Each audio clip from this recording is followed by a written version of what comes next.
Why other people's lives look better than yours.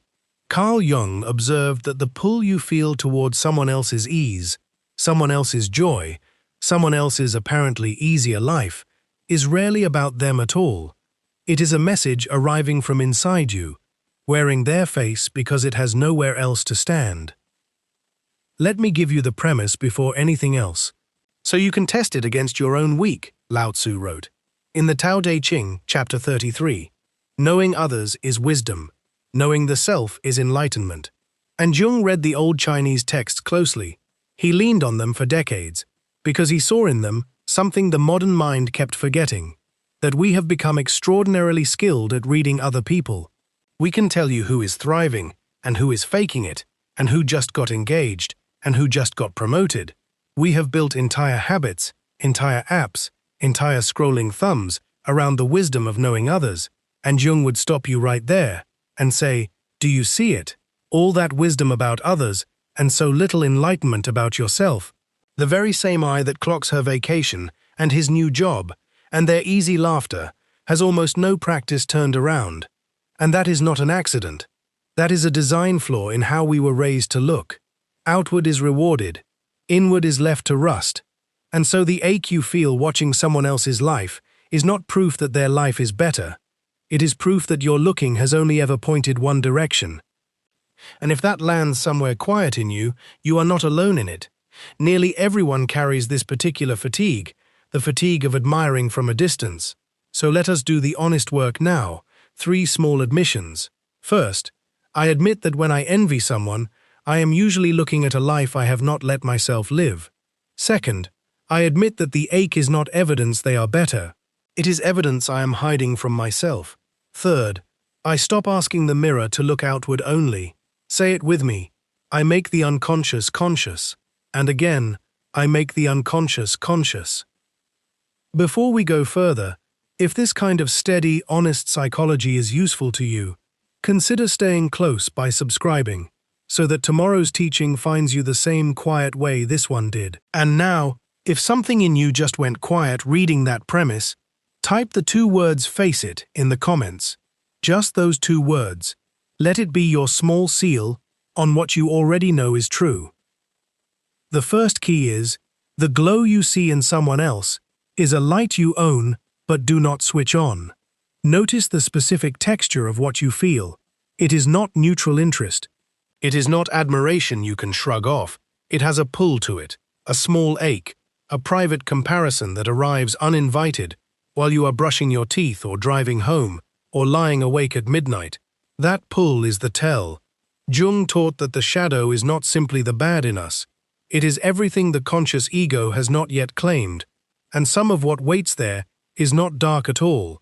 Some of it is bright. Some of it is exactly the thing you are staring at in someone else's life.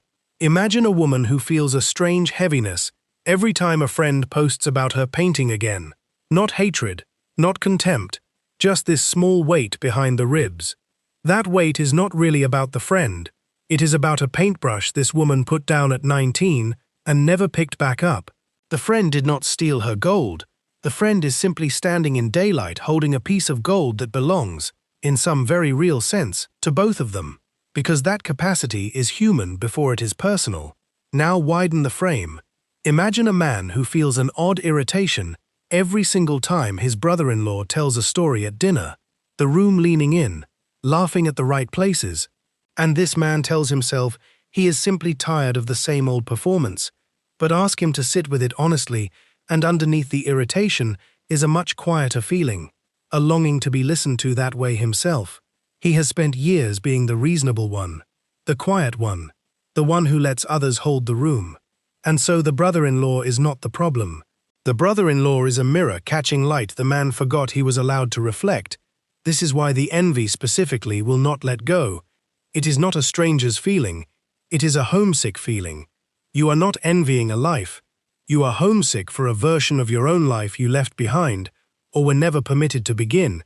And once you can name it that way, the whole comparison changes shape. It stops being a verdict on your worth and becomes a rumor about your own buried capacity. Notice also how quickly the mind tries to argue you out of this. It will tell you, no, I am simply happy for them. Or, I would never actually want that life.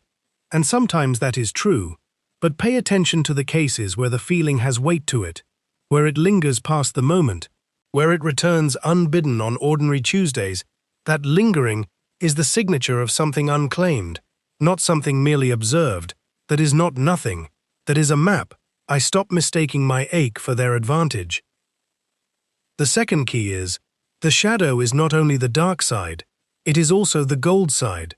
This surprises people, because everywhere else in this kind of teaching, the shadow gets described as the shameful thing, the thing you would rather not admit.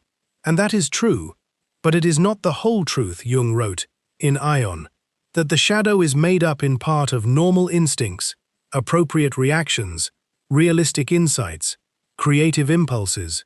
Read that list again slowly.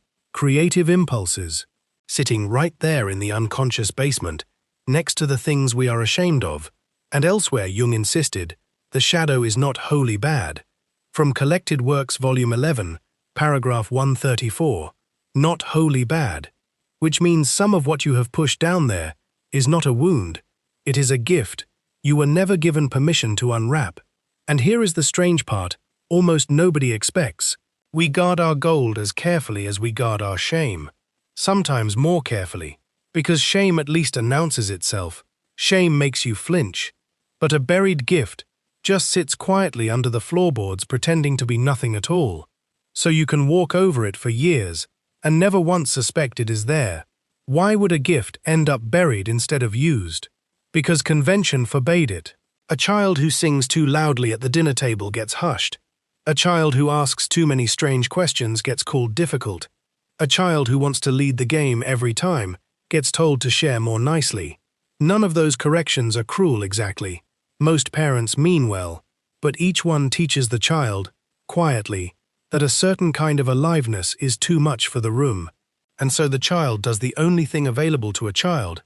It puts the aliveness away. It learns to be smaller, more palatable, easier to love. And here is what makes this so hard to see later. The burying does not feel like loss while it happens. It feels like good behavior. It feels like growing up well. Nobody stands over the grave of their own gift and mourns it. They simply notice, decades on, a strange tightness whenever someone else displays the very thing they quietly put down. Imagine a boy who was told, again and again, that he was too much, too loud, too intense, too dramatic. By the time he is 40, he is a very calm, very agreeable man, praised at work for being easy to manage, and he cannot understand why he feels a strange envy toward the co-worker who commands every meeting without apology, why the sight of that co-worker leaves him faintly irritable for the rest of the afternoon. That envy is not petty, it is grief. It is the calm man's own buried intensity, knocking from underneath the floor he built over it 30 years ago. And notice, he did not lose the intensity, he only lost his permission to use it. The two are not the same thing. This is the second key. The gold you envy in someone else is very often the exact quality that was once too much for your own household. And it did not disappear. It only went underground, waiting, still warm, still yours. I stop assuming my shadow only holds shame. Some of it holds treasure. The third key is, there is more than one way gold gets buried, and knowing which kind you are dealing with changes how you dig, because not all buried treasure was buried the same way. Some was buried by force, some by neglect, some by love that did not know how to make room. Let me walk through 4 common shapes quickly, because most people only recognize their own door once someone else names it first. First, gold that was punished directly. A child draws something strange and beautiful and is laughed at, not maliciously, just carelessly, and that laugh lands like a verdict, so the child quietly stops drawing. Decades later, that same person feels a pointed, almost bitter admiration for anyone who makes art without apology, and calls it taste, when really, it is grief wearing the costume of an opinion. Second, gold that was never modeled. This door is quieter. Nothing was punished here. Nothing was mocked. It simply never appeared. If nobody around you growing up ever rested without guilt, or spoke plainly, or chose themselves without flinching, You did not learn those things were even available to a person like you. So today, you feel a strange, almost baffled envy toward the friend who takes an unapologetic afternoon off. Some part of you quietly wonders, is that even allowed? Third, gold that was simply too much for the room. Imagine a girl whose laughter filled the whole house, whose questions never stopped, and tired, ordinary parents, not cruel ones, just stretched thin, who kept saying gently, "Tone it down," and each time she did, a little more of her went underground, not because it was wrong, but because it was inconvenient for a small house on a hard week. That gold returns later, as envy toward anyone who takes up space without shrinking first. Fourth, and heavier, gold that competed with a parent's own unlived life. Imagine a mother who wanted, quietly, to travel or write or perform, and never did, and now her daughter shows the first spark of that very same wanting, and without meaning to, that mother dims the spark, not from cruelty, but from an old grief she cannot bear to watch lived out in front of her. So the daughter learns, early, to want smaller things, and grows into a woman who feels a confusing, half-guilty envy toward anyone chasing something big and visible. Now here is a way to test which door is yours, because most people assume it is the first door, the loud punishment, when very often it is a quieter one instead. Imagine a woman in her kitchen, scrolling through a former roommate's photos from a solo trip abroad, and she notices the familiar tightness rising. Her first instinct is to explain it away. No money this year, no time. But if she stays with it and asks plainly, was this ever punished in me? Was it mocked? And the honest answer is no, then she has ruled out the first door. So she asks the second question. Did I ever actually see this modeled? Did anyone in my house take an unapologetic trip without a flinch? And if the answer is also no, then she has likely found her door. Not force, but absence. And notice how different that diagnosis feels. No villain in it. Nobody dimmed her on purpose. The room simply never showed her the door existed. And yet the ache is every bit as real. Absence buries just as thoroughly as punishment. A room can starve a gift by never feeding it, the same way it can crush a gift by stepping on it. Stand back now, and notice what all four doors share. None of them are really about the other person's life being superior. Every one is about a room, somewhere in your past, that simply could not hold the whole of you. A room too small, too tired, too frightened, or too full of its own unlived wanting. And so a piece of you went underground to survive that room. And it has been waiting down there ever since, patiently, not for permission from anyone else, but for a room that can finally hold it. I stop asking why they get to shine. I ask which door in me went dark. The fourth key is, watch one ordinary day and the pattern stops being an abstraction. Imagine your own Tuesday, 7 in the morning.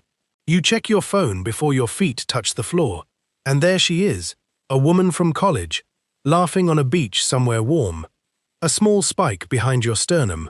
9 in the morning.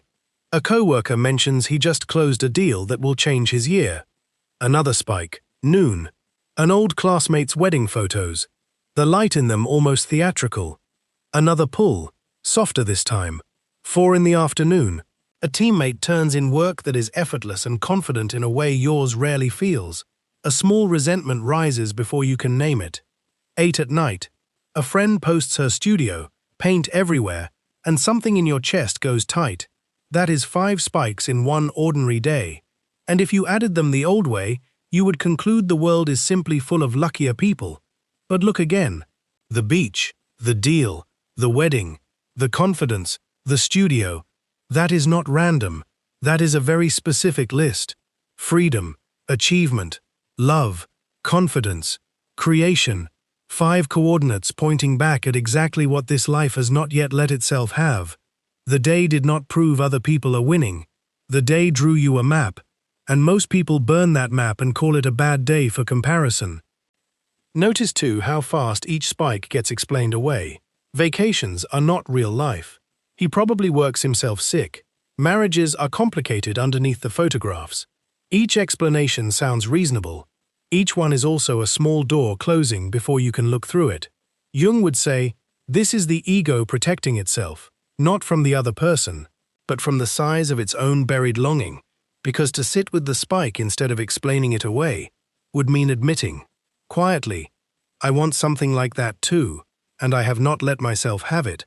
Imagine keeping the map for just one day, instead of burning it, writing down, at day's end, not the 5 people but the 5 words, freedom, achievement, love, confidence, creation, and asking plainly, which of these have I quietly given up on? That question is uncomfortable on purpose. Discomfort here is the sound of a buried thing shifting under the floorboards. The ordinary day was never about them. It was your own psyche handing you the same 5 envelopes it hands you most days, asking gently, when will you open one? I stopped burning the map. I read the coordinates. The 5th key is the one worth slowing down for, because here the lens turns. We have been talking about a woman envying a painter friend, a calm man envying a loud co-worker, a daughter envying other women's big dreams. And by now you already know I was never really talking about them, I was talking about you, sitting where you are sitting right now, with your own particular ache still warm from the last key. So let us stay with that ache, instead of moving past it too quickly. First, consider this. Whatever specific pull you just noticed while I described that ordinary Tuesday, sit with it a moment longer than is comfortable. Was it the freedom? Was it the confidence? Was it the creation? Name the actual word, not the person, the word. Because the person is incidental. The word is the address. Most of us skip this step entirely. We feel the pull, and we jump straight to a verdict. She is lucky. He had help. They got a break. And that verdict closes the door before we have even read what was written on it. So slow down here deliberately. Treat the ache the way you would treat a smell that reminds you of something you cannot place. Do not explain it away. Just sit with it until the actual word surfaces on its own. And notice how the mind resists this.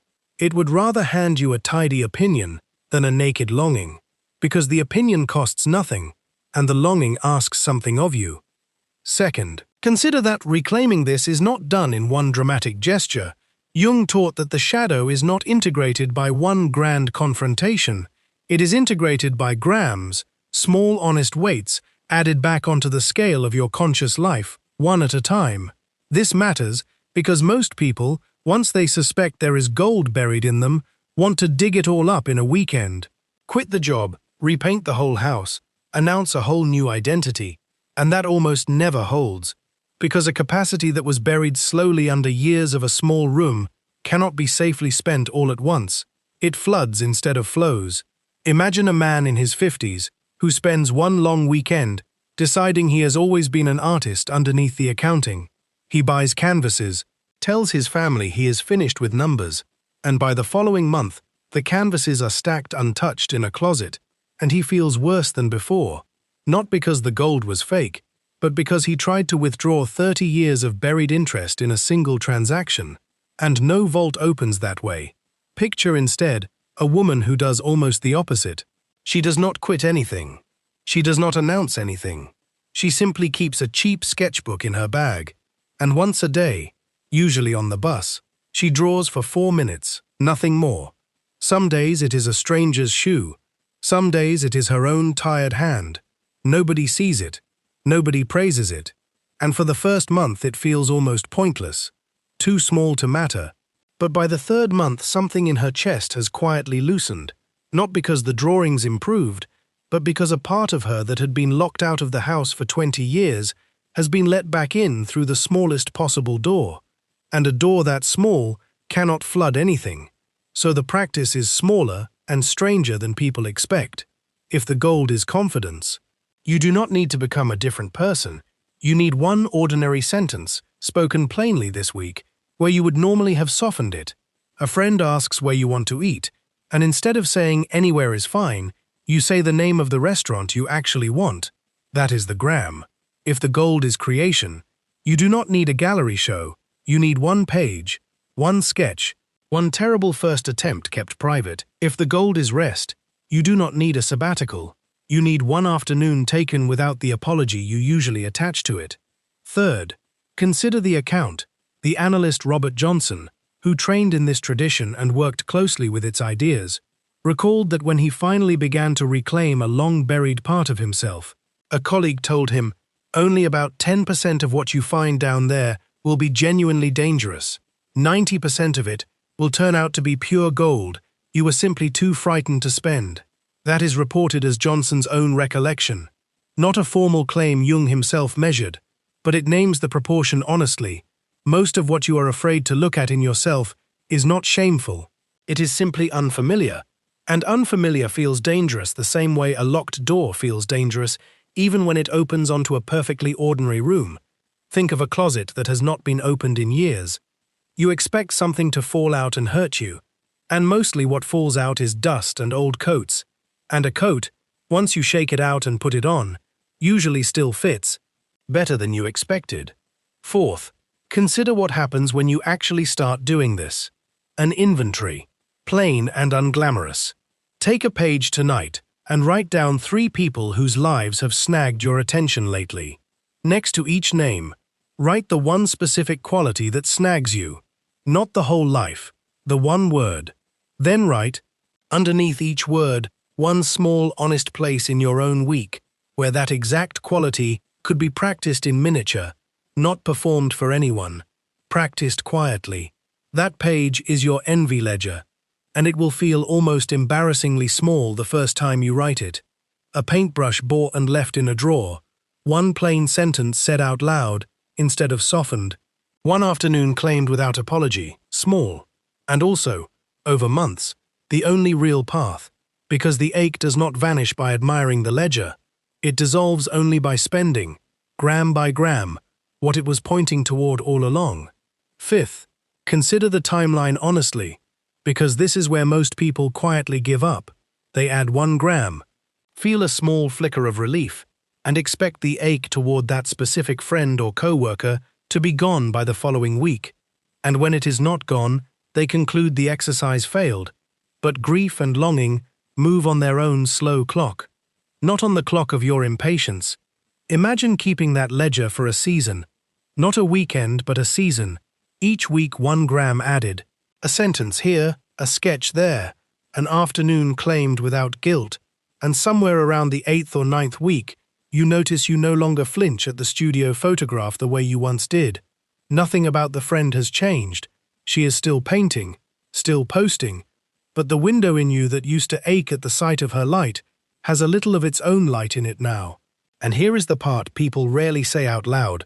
Once you begin reclaiming even a little, the envy toward that specific person will noticeably soften, not because you stopped caring about them, but because the hunger that made their light so unbearably bright has finally been given something of its own to eat. The gold was never really about beating them or matching them.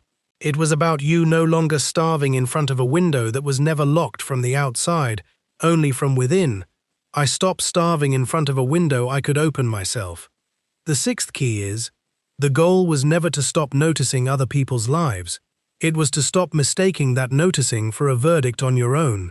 And I want to slow down here, because this is the key that decides whether everything before it becomes a real life or just a better vocabulary for the same old ache.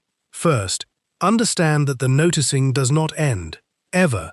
You will still see the beach photo, the promotion, the wedding, the studio. You will still feel that small, quick pull behind the sternum, some mornings before your feet even touch the floor. That is not failure. That is simply being a person with eyes and a heart. So let go of the quiet hope that one day you will scroll past someone's joy and feel nothing at all. That is not the promise here. And chasing that particular numbness is its own kind of exile. Second, notice instead what is actually meant to change. Underneath the noticing, there used to run a private sentence, automatic, almost too fast to catch. Their life is better than mine. That sentence is the real target, not the noticing itself. Imagine a man named in no story but familiar to almost everyone. He stands at his kitchen window most mornings with his coffee, and most mornings a neighbor jogs past, easy, unhurried, clearly at peace in his own body. For years this man felt a small flinch at that sight, and called it nothing, just a mood, but the flinch had a sentence riding underneath it. He is living the life I gave up on. One autumn, almost by accident, he started naming the sentence instead of swallowing it. And slowly, without any dramatic turning point, a different sentence began to answer it. He is showing me a door I have not opened yet. The jogging did not change. The neighbor did not change. The man's body at the window did not change. Only the sentence changed, and that alone altered the whole shape of his morning. Third, understand that this new sentence is not decoration.